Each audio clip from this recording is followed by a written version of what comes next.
Takole, Maša je že nestrpno nas napotila oziroma usmerila v Žale, kamor seveda se vrnemo. Predtem pa skok v Indijo, Sanskriti Kumar bo naša gostja, še predtem pa kratke aktualne novice. Luka. Hvala lepa, Juž, tako je. Spomenik braniteljem mesta. Državna proslava ob 30. obletnici razglasitve neodvisnosti Slovenije bo potekala jutri zvečer, že danes torej na predvečer te častitljive obletnice pa bo ob 17. uri na Trgu mladinskih delovnih brigad slovesno odkritje spomenika braniteljem mesta Ljubljane 1991. Slavnostni govornik na prireditvi bo prvi predsednik Republike Slovenije Milan Kučan. Spomenik delo kipark Metke Zupančič in Lade Sadlaček je bil postavljen na pobudo Združenja veteranov 9091 mesta Ljubljana, policijskega veteranskega društva Sever Ljubljana in območje Združenja veteranov vojne za Slovenijo. Tako, Rok se pa mudi na terenu in bo dodal tudi svoje. Rok, lepo pozdravljen. Lep pozdrav iz Trga mladinskih delovnih brigad tukaj na križišču Prešernove in Rimske ceste, kjer za mano stoji spomenik braniteljem mesta. Ta bo slovesno otvorjen danes ob 17. uri, trenutno pa potekajo še zadnja dela. Razni delavci še barvajo, rezljajo in res zaključujejo zadnje detajle pri spomeniku, da bo seveda vse tako, kot mora izgledati. Dela tukaj na trgu so trajala kar nekaj časa, no sedaj pa res trg dobiva skoraj da že tisto končno podobo, v kateri bo v naslednjih letih cvetela. Tako, če boste torej hodili mimo okrog 17. ure, si proslavo lahko tudi ogledate, bo odprta, tako da ste lahko tu, si malce ogledate, bo kar precej slavnostnih govorcev in tako kot se seveda na predvečer 30. obletnice Dneva državnosti spodobi. Toliko za enkrat tukaj z Trga mladinskih delovnih brigad in se slišimo prav kmalu.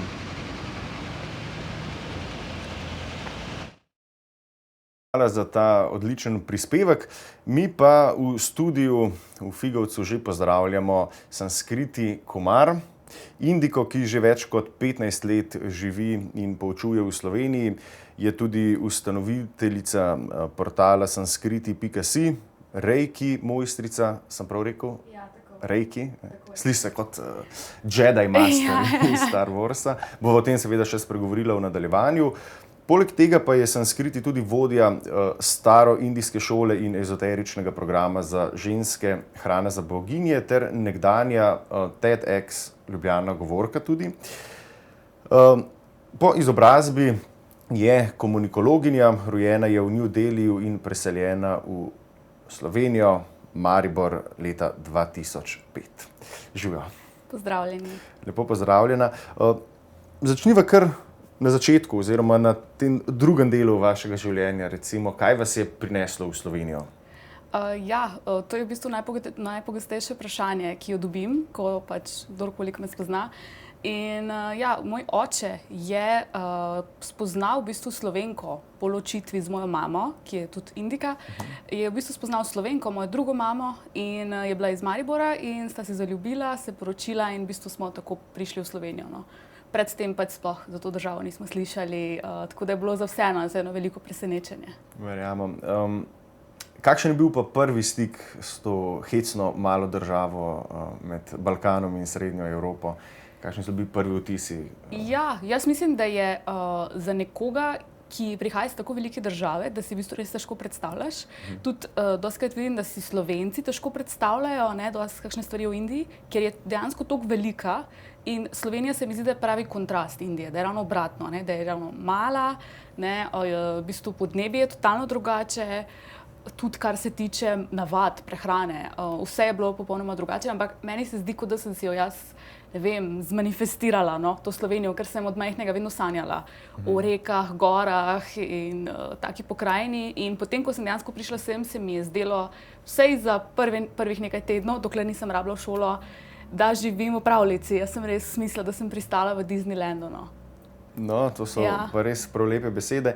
Je pa res to, kar ste poudarili, majhnost, ki pa pravzaprav dela tudi Ja. to državo takšna, ki je.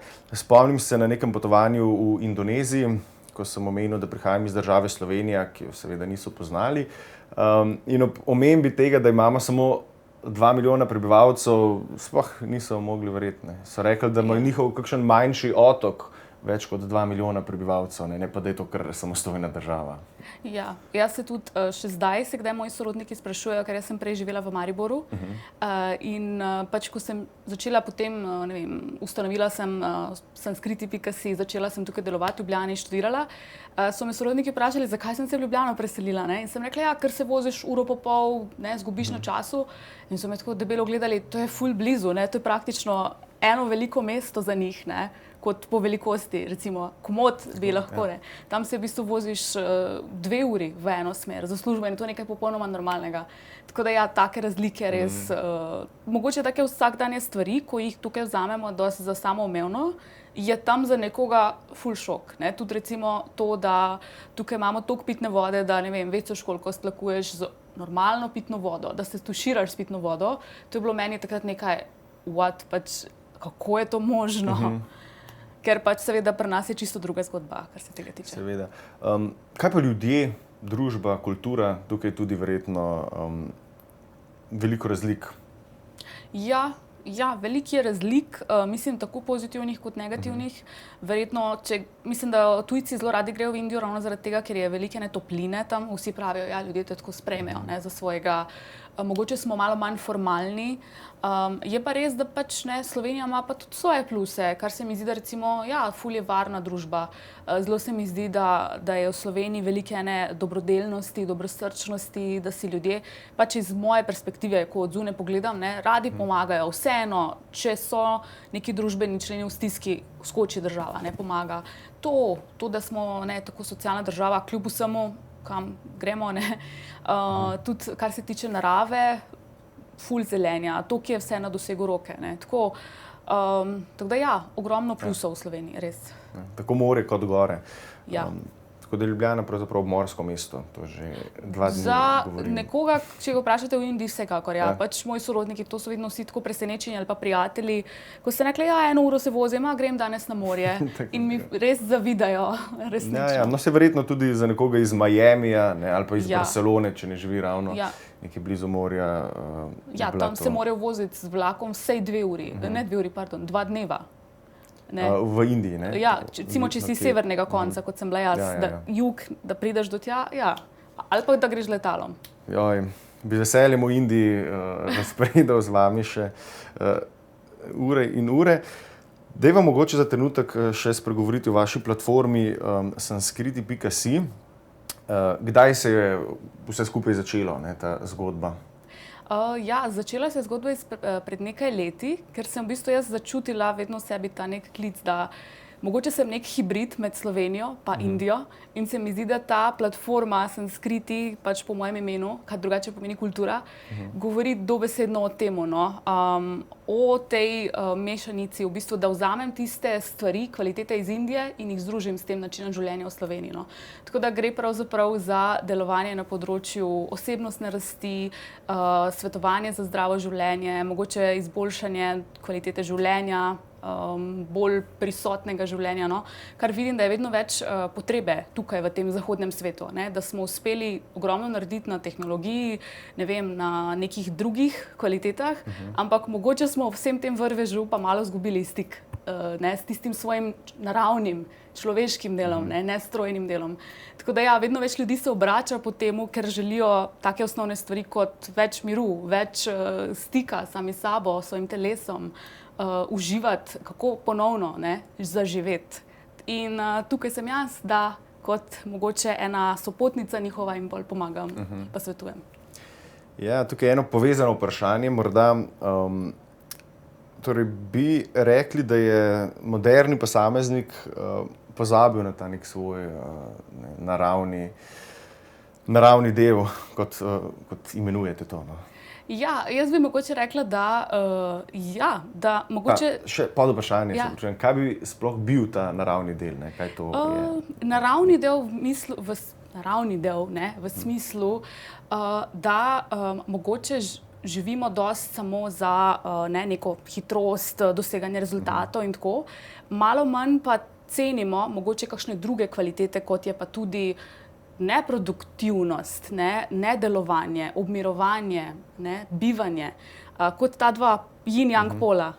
In z tega vidika. In se mi zdi, da je človek lahko srečen, celosten, pač mora ta oba dva pola v sebi nekako ves čas uravnavati. In ja, mogoče nas, recimo v Indiji en ful dober pregovor rečejo, ljudje na zahodu imajo uro, mi v Indiji pa imamo čas. Taka prispodoba. Tako da ja, iz tega vidika se mi zdi, da nam lahko ta starodavna znanja od starih slovenskih, slovanskih kultur, indijskih in drugih svetovnih kultur, ja, da nam pomagajo, da vzamemo tisto, kar smo mogoče pozabili od tam. Da imamo in uro in čas hkrati. Točno to pa je lepo povedano.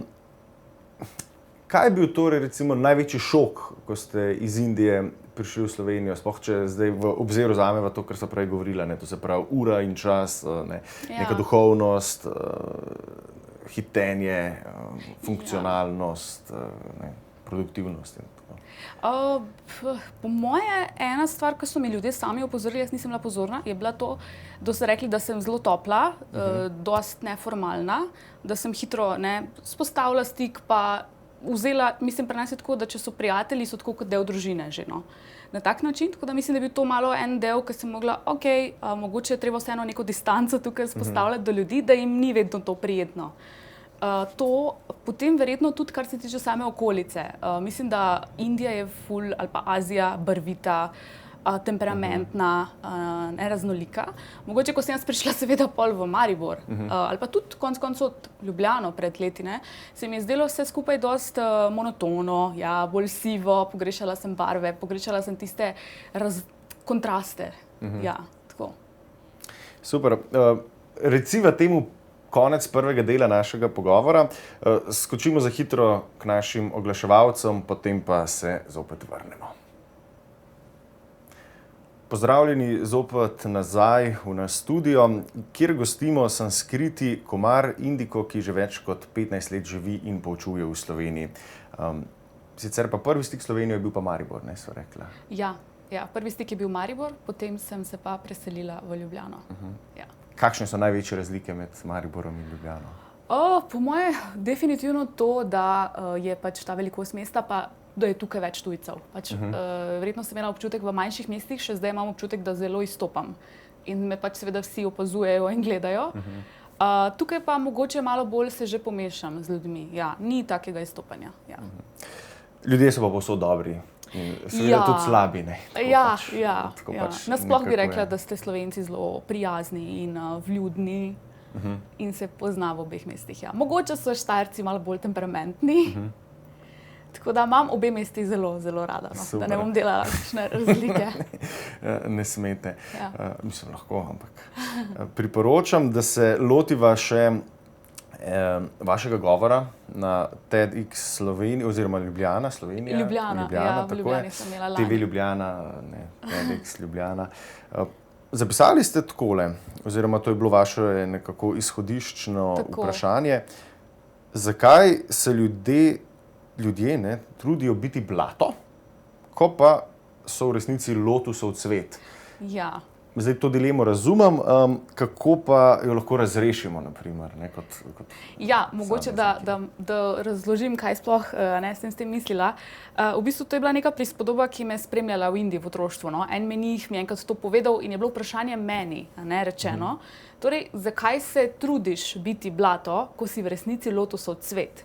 In pač ja, vsak od nas velikokrat v življenju pozabi na to, da je roža, da je cvet in imamo dostikrat to potrebo, da se pol poistovetimo z nekim blatom v narekovajih. Da se damo dol mogoče iz nekega samospoštovanja, iz tega, da se cenimo, da se vrednotimo, da živimo sebe, zato ker hočemo mogoče v družbi nek konformizem, hočemo potrditve, nas je strah in tako naprej. In ja, to je pač tudi to vodilo, ki mene spremlja, da se ves čas spomnim, ok, jaz sem cvet, lotusov cvet, ne, ki zraste iz blata, pomeni, da v bistvu vse te življenjske izkušnje, preizkušnje in lekcije kot blato spremeniš, ne, v nekaj hranilnega, tako kot roža to naredi iz zemlje in izčrpa in zraste, ne, v bistvu iz vseh teh svojih življenjskih izkušenj. In pač pot do tega je vsekakor dolga. Mislim, tudi jaz, je pač to celoživljenjski proces. In tudi jaz imam pač obdobja še zdaj, ko pozabim na to, da sem cvet. Mislim, da je korak, ali kako bi rekla, nekaj, kar nam lahko pri tem pomaga, vsekakor to, da tudi malo pogledamo v svoje strahove, kaj nam sporočajo te življenjske lekcije, ki se nam mogoče dostikrat ponavljajo v življenju. Tudi k meni, ne vem, na izobraževanja, na programe, dostikrat pridejo ljudje, ki rečejo, jaz bi se rada znebila jeze, jaz bi se rada znebila strahov, jaz nočem več imeti vseh teh negativnih občutkov. In pač moje vodilo je, da poskušam ljudem ali pa svojim udeležencem razložiti, da v bistvu vse ti pripetljaji niso naši sovražniki. Čeprav se ti včasih v tistem trenutku to zdi neverjetno čudno, ne? Ampak vsi ti občutki so na nek način samo eni sporočevalci. Sporočajo ti, kaj se noter v tebi dogaja in kaj kliče znotraj tebe po neki pomoči, ne? In razreševanju. Razumem. Preden se lotiva vprašanja, kako si recimo lahko tudi posameznik sam pomaga, še tole študirali ste komunikologijo. Tako. Kako vam to pomaga pri delu? To se pravi nek ta, recimo temu marketinški, tržni jezik, komunikacija, PR-ovstvo, z to neko duhovnostjo, ki na videz se nekako križa. Takole, vsekakor. Jaz mislim, da tako kot sem nek hibrid očitno v življenju, vzamem iz enega najboljše pa iz drugega, mislim, da mi je uspelo tudi tukaj iz tega študija komunikologije, medijske in komunikacijske študije sem študirala, vzeti tisto, ta najboljše, kaj mi lahko koristi in ta marketing uporabiti na nek etičen način. Tako, na tak način. Kar se mi zdi, da je možno, da lahko vsak to dela, da pač karkoli počneš, da pač počneš z namenom, da je služi v dobro ljudeh. Samo malo sem hotel podrezati. Ampak vsekakor res mi koristi to, da sem sproščena v nastopanju pred kamero in tako naprej. Sem pa tudi delala prej dosti pred kamero. Tako da mislim, da mi zelo pomaga veliko. Ja, se vidi. Ja, hvala. Absolutno. Torej, posameznik ima neke težave, neke stiske, recimo prepreke, strahove. Na kakšen način jih lahko sam razreši?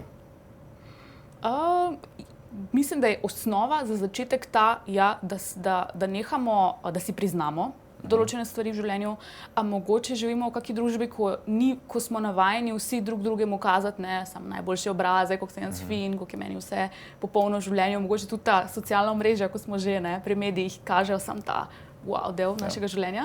Tako da za začetek, postati iskren o temu, začeti to samemu sebi povedati, pa tudi pogledati verjetno, kaj se ti odpira tukaj znotraj, kakšne stvari ti sporočajo te bolečine ali pa kakšni izzivi, ki jih imaš ali pa kakšni strahovi. Zdi se mi pa, da je plus ta, da imamo na dosegu veliko stvari, ki nam lahko pomaga. Od brezplačnih storitev, ki je dandanes, jih je veliko na voljo, do tega, da lahko dejansko gremo tudi na kakšno izobraževanje in vse. In vsekakor meditacija je velik. Jaz mislim, da bi mogli učiti otroke v šoli recimo tudi meditirati. Mi smo v šoli, jaz sem hodila na tako šolo v Indiji, da so nas učili, se spomnim v 4. razredu, smo bili ful nemirni učenci in učiteljica ni prišla z neko, da bi nas nadirala, ampak je rekla, ok, preveč nemirni zdaj gremo pa meditirati, da vas malo umirim. Ne boste verjeli, tudi sam, pa sem hodil tukaj na ljubljansko gimnazijo Ledina, smo pri predmetu psihologija mislim, da je bil to 3. ali pa 4. letni gimnazije, prve 2 meseca se učili meditacijo in meditirali vsaj 20 minut. Wow, ok, super. Smo imeli dobrega profesorja, očitno.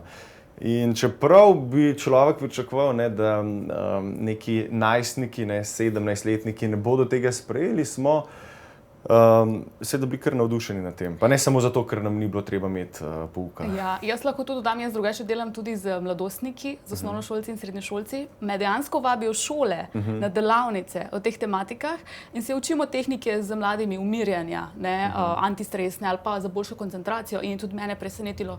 Dejansko so dosti bolj odprti celo na trenutke, ker pač seveda jih zanimajo tudi nove stvari. Tako da se mi zdi, da sem treba na pravi način predstaviti ljudem, Ja, zagotovo. in sprejmejo, mislim, če jih pokliče, se odprejo. Ja. Mislim, mlajši ljudje so bistveno, so nepopisan list, ne, na nek način. Ja. Tako da so tudi recimo do umetnosti velikokrat bolj odprti, ne, do neke druge, ki ni recimo takšna, ki je najbolj pogosto sprejeta. Ja, sem pa vesela, da opažam tudi v Sloveniji, da je vedno bolj postaja to združevanje, neke holistične medicine z moderno medicino, tudi veliko zdravnikov. Vem, da priporočajo meditacijo, recimo bolnikom in tako naprej. Tako da, ja. Zapravo ta neka hibridna Veliko opažam. Tradicionalna medicina, Ja. ki ne a priori zavrača neke druge možnosti. Kakšni so obeti za prihodnost, recimo tukaj? Boste ostali v Sloveniji, še ne razmišljate zares o tem?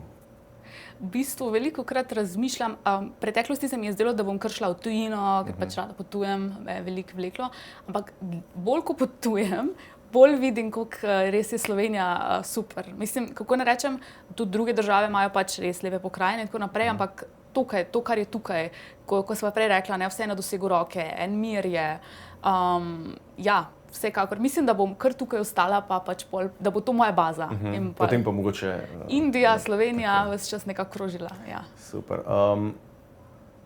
Kako ste se naučili tako dobro govoriti slovensko? Če bi vas človek poslušal, bi si mislil, da ste praktično tukaj se rodili. Ja, to mi veliko ljudi reče in sem hvaležna, da se je to tako zgodilo, ker dejansko se dogaja, da jaz Slovence popravljam pri slovenščini ali pa to v srednji šoli sem jaz inštruirala koga pri predmetu za slovenščino, tekmovala v esejih za pisanje. Verjetno je res ena stvar to, da pač imam to nek talent za jezike. Tudi starša moja oba sta novinarja, tako da tudi ona dva sta bila zelo spretna z jezikom. In tudi v bistvu veliko mi je pomagala tukaj pa pol druga mama, očetova druga žena pol, ko smo prišli v Slovenijo, da smo se res vadili smo. Jaz sem 1 leto sovražila res slovenščino. Sem rekla, jaz nikoli ne bom govorila, kam ste me vi pripeljali, ko si mali otrok in si tako prisiljen v to. Potem pa se je splačal ves ta trud, ki so ga potem vlagali vame. Jaz sem tudi sama se veliko trudila. In potem uspe. Tako da za kakšnega koli tujca, ki se sprašuje, moje sporočilo je, da se je možno, tudi če se ti takrat zdi nemogoče, ker prisežem, meni se takrat zdelo nemogoče, da bom jaz kdaj govorila tekoče. Ja. Zdaj je zgodba popolnoma drugačna. Ja. Mogoče malenkost ste ohranili štajerskega naglasa. To bi lahko rekel. Ko grem na Štajerske, mi pa malo rečejo, po strani me pogledajo pa rečejo, ljubljanski naglas že imaš. Ampak to je klasika, ne? Tudi tukaj ljudem, ki se preselijo in študirajo, ne vem, iz Celja v Ljubljano, potem, ko se vrne nazaj, govorijo Ljubljančani, tukaj pa Štajerci. Hvala lepa, Sanskriti Kumar, da si bila naša gostja. Veliko seveda uspehov tako na osebni poti, kot tudi na karierni poti. Najlepša hvala. Hvala. Nič, gremo k našim oglasom, potem pa mislim, da končno na ljubljanske žale.